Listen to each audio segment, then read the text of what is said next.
Welcome to the Extraordinary Podcast, where we identify God's uncommon work in common life.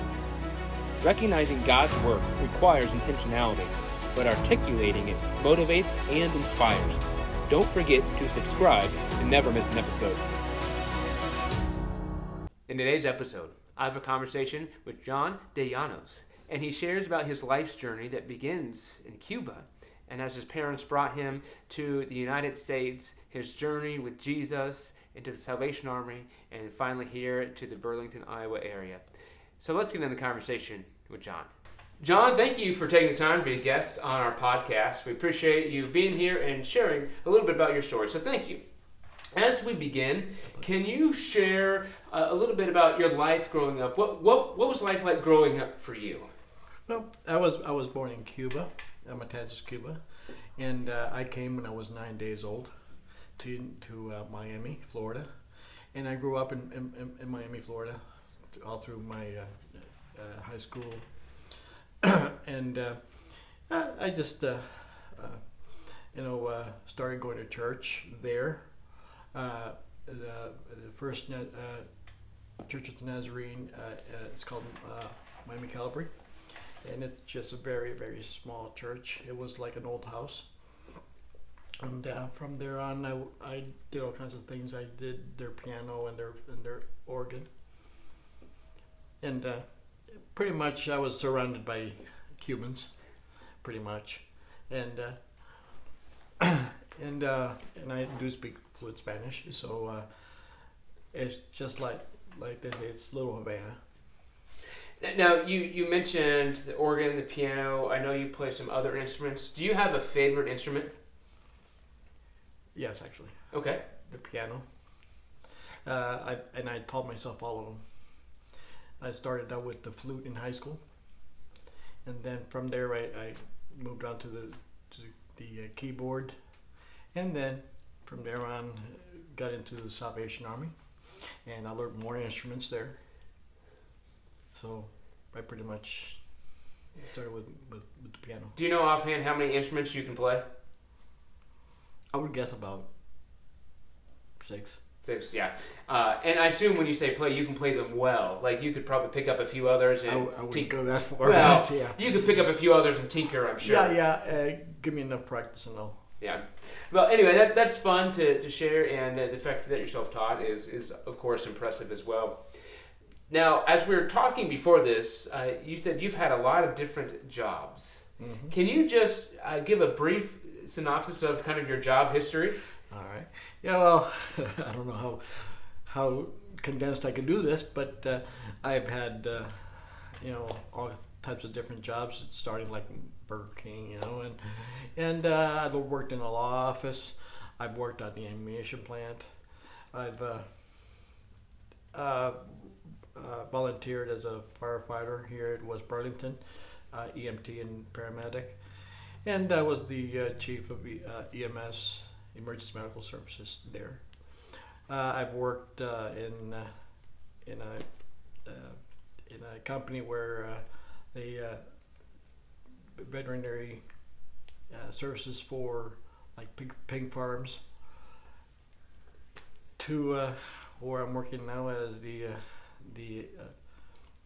information technology specialist over here at Borgie.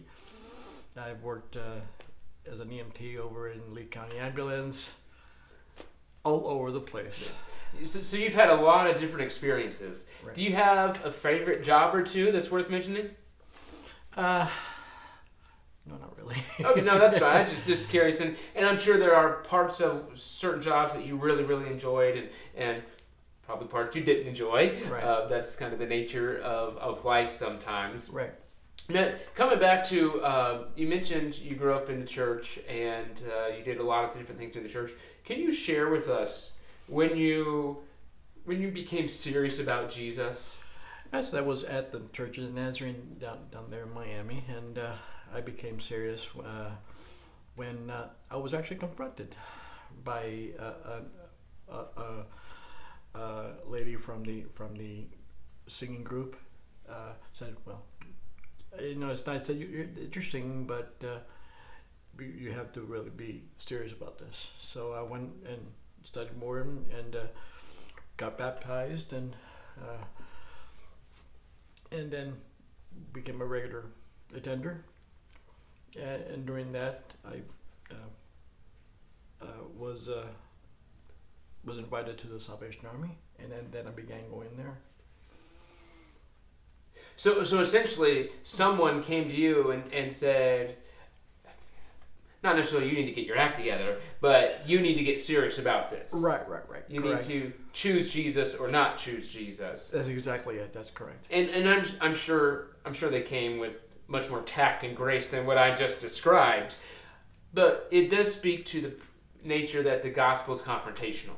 Correct. That you have to choose to follow Jesus or not follow Jesus. Right. And it's more than just being a part of the club or volunteering or That's showing up. Right. It's deeper than that. Exactly. So you started attending the Salvation Army. Can you share a little bit different ways that you have served in the church? Like whether it's volunteer or otherwise, how have you served in the church? Well, primarily in music. That's pretty much what led me to the Lord in the first place. You know, music and the gospel in song. When I began going to the Nazarene church, I began with the organ there, and then it itself started ministering to me. So I served as all kinds of in music. Then also in the Salvation Army, I grew more into the music. Started playing many different instruments, and then I became a leader, a local officer, which is pretty much a lay person. And from there, when I was attending our youth councils, which is very much a conference for young people, there was a call for officership, which is if you are called to minister. So that then I did feel in my spirit that I wanted to do that. So I became a Salvation Army officer. Now, a lot of time, most people, or at least have heard about the Salvation Army, right, regardless if they're religious or not, and something as simple as the bell ringing at Christmas. Like that is widespread enough that people at least know there's an organization called the Salvation Army. Right. And so I'm assuming you know more about the Salvation Army than the average individual. Right. What are some things that you really like about the Salvation Army? Well, what I really like about the Salvation Army is that all the different ministries. My favorite ministry, aside from the music, of course, is disaster work. When disaster strikes, I'm one of the ones that would go and minister to those affected. And I'm not a great cook, so I didn't serve. I didn't serve in the canteen, but I did minister with prayer and the like. So now, when we think of the Salvation Army, everyone has an idea in their mind of what that means. Can you share with us a little bit about maybe some things the Salvation Army does that people may not realize? Well, primarily, the Salvation Army is a church. We're called Salvationists, and we do Sunday services like a regular church does, and we do delve into the gospel. We have Sunday school and all that, and one thing that the common person does not know is that that the officers are ministers, and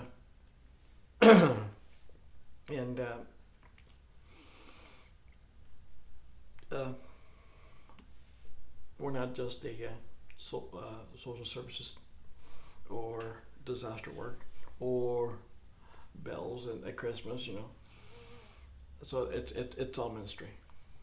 Yeah, and part of the mindset I get, so correct me if I'm wrong here, is Salvation Army takes serious the call to whether it's serve the least of these or make an impact from a social service standpoint. And so most people know about the services that the Salvation Army offers, or at least that they offer services.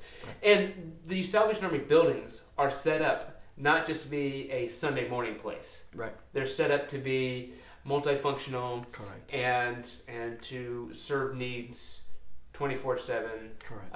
And 365 days a year. And we're here in Burlington. The Nazarene pastor in Fort Madison, works for the Salvation Army in Fort Madison as well. And so we see that there can be partnerships, and Salvation Army is a holiness denomination. Correct. And so there's a lot of connections, a lot of parallels. And honestly, I think most Christian traditions can learn from the Salvation Army of, let's take serious this call to serve our world. Right. Not just once a month or a few times a year. That's why it was easy for me to switch back and forth between the Nazarenes and the Salvationists. And in fact, the term Nazarene used to is not a high and mighty name. It's if you remember when Jesus was from Nazareth, and he's a Nazarene. Does anything good come from Nazareth? It's reminds us of our humble calling. Correct. And particularly the Church of Nazarene started in kind of Skid Row of Los Angeles area to serve that community. And so I appreciate you sharing that. And I've always been inspired by William Booth, the founder of the Salvation Army, I'm going to butcher the quote, but there's some quote from his, don't have a call? No, you haven't. You just haven't heard the call. And it's, I'm not sure if you're familiar with that. But, I am not.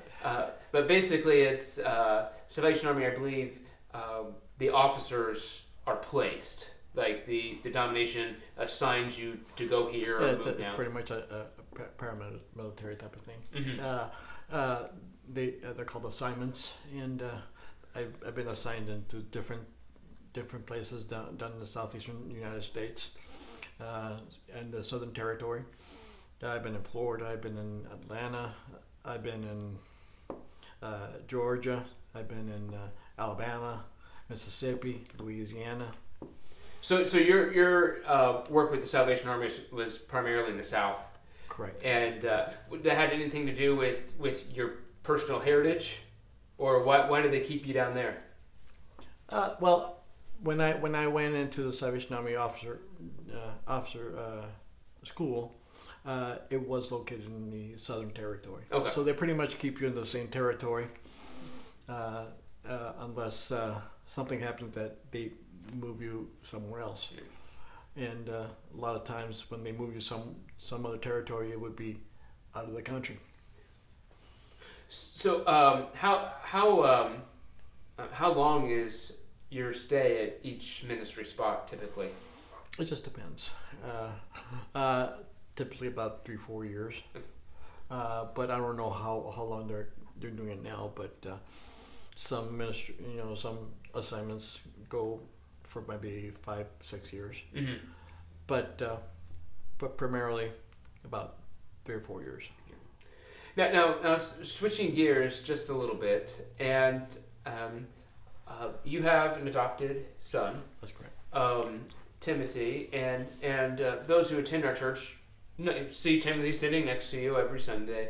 Can you share a little about who Timothy is and how you guys got Timothy in the first place? Okay.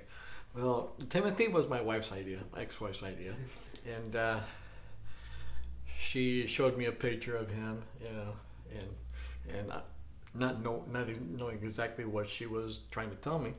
There was an amount with his picture on there. So, are they selling this kid? No, it was a fund to adopt children. And he is from Ukraine, and it took about 3 years to get the funds together to be able to get him. And when we got there, I was a fish out of water. I appreciate my wife now, my ex-wife now, that when she's around my family, only speaking Spanish. But we went to Kiev, and then from there we went to where Timothy was located in an orphanage, and we met him, and I instantly fell in love with him. So we brought him home. How old was he when you adopted him? He was 5 years old. Because he's 19? He's 17. 17. So you've had him for around 12 years. So basically your ex-wife saw a picture of him, fell in love with him, and together you guys fell in love with him. That's right. And so what have you learned from raising Timothy? Well, in one of our appointments down in Montgomery, Alabama, we did have a church member that had Down syndrome, and we fell in love with her too, and I believe that prepared us to adopt Timothy, because Timothy has Down syndrome, and yeah. So it has different challenges.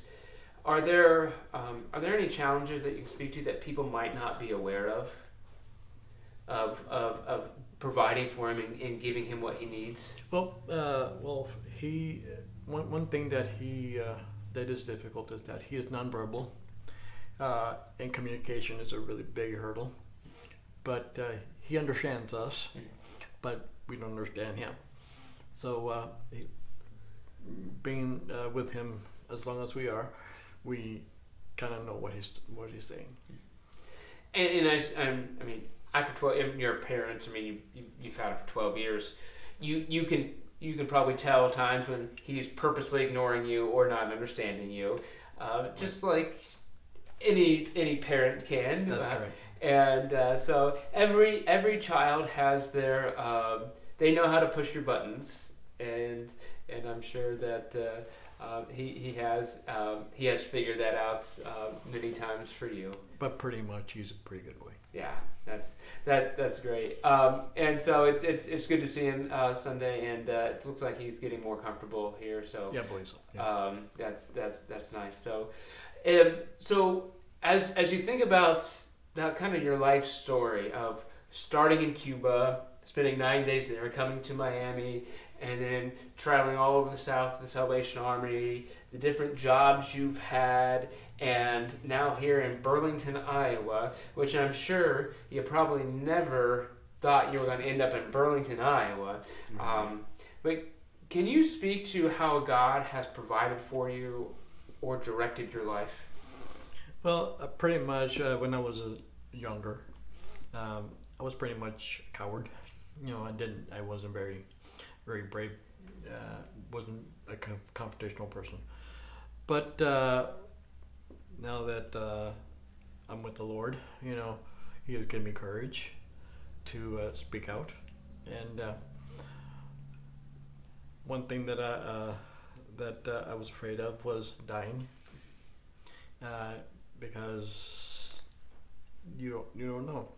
But now that I know Jesus as my Savior, I know where I'm going, and that gives me a lot of comfort. So I'm not afraid to die. Well, that's great. Thank you for that wisdom. And no matter who we are, when we look back on our life, we can see, well, I didn't necessarily think I was going to get here, or this isn't necessarily where I was going to be. And as long as we stay faithful to God, He'll give us the courage, the confidence, the strength to do what He has called us to do.